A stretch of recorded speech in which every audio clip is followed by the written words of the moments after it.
درس تجوید.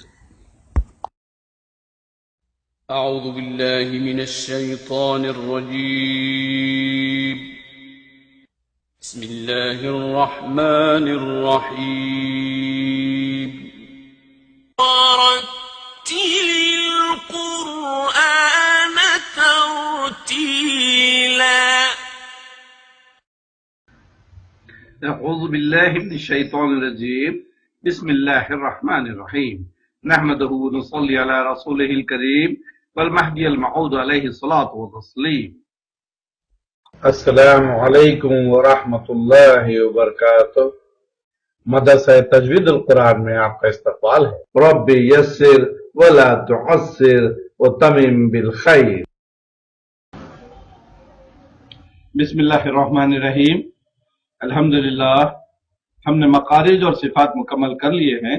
اب ہم ایک نظر مخرج کے غلط تلفظ سے معنی کی جو تبدیلی ہوتی ہے اس پر دیکھتے ہیں. سب سے پہلے نظر ڈالتے ہیں عین اور حمزہ پر. ہم اکثر عین کے تمام الفاظ کو حمزہ کی طرح پڑھتے ہیں، لیکن معنوی حساب سے کیا تبدیلی ہوتی ہے اور کتنی بڑی بڑی غلطیاں سرزد ہوتی ہیں آپ کو اس چیز سے اندازہ ہوگا. اسیر، قصیر. اسیر قیدی اور قصیر سخت. شیء چیز، شیء مقدار یعنی کوانٹٹی.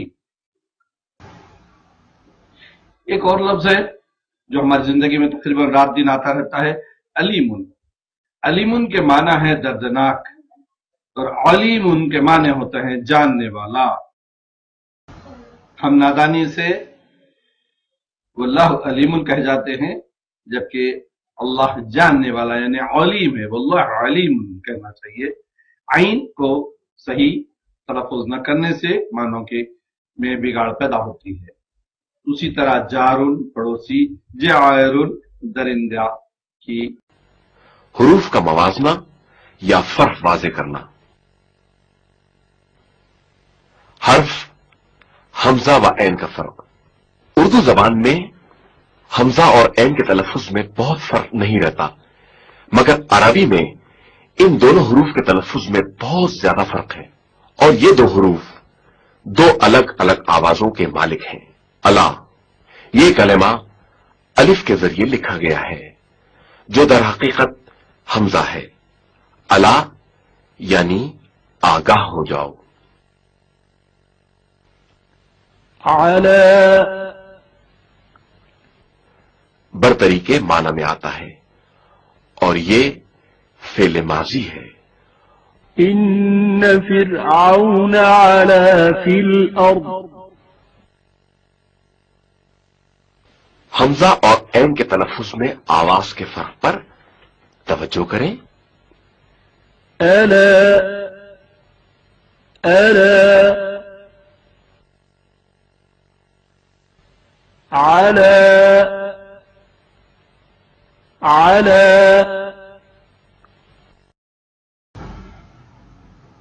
اب آتے ہیں حرف سین اور صاد پر. ہم عام طور پر صاد کا ہمیشہ سے سین کے تلفظ سے ہی استعمال کرتے ہیں. یہ بہت بڑی غلطی ہے اور اس کو صاد ہمیشہ موٹا اور پر پڑھا جائے گا اور سین باریک آواز. جاننا چاہیے کہ قرآن مجید میں بھی 4 مقامات ایسے ہیں جہاں پر صاد پر سین یا سین پر صاد لکھا ہے، لیکن سورہ بقرہ اور سورہ راف کے اندر سین تلفظ ہوگا. سورہ طور کے اندر صاد اور سین دونوں پڑھے جا سکتے ہیں، معنی میں کوئی تبدیلی نہیں آئے گی. لیکن سورہ غاشیہ کے اندر 4تھے مقام پر صاد کا تلفظ لازمی ہے، ورنہ معنی تبدیل ہو جائے گا. سین صاد کا فرق.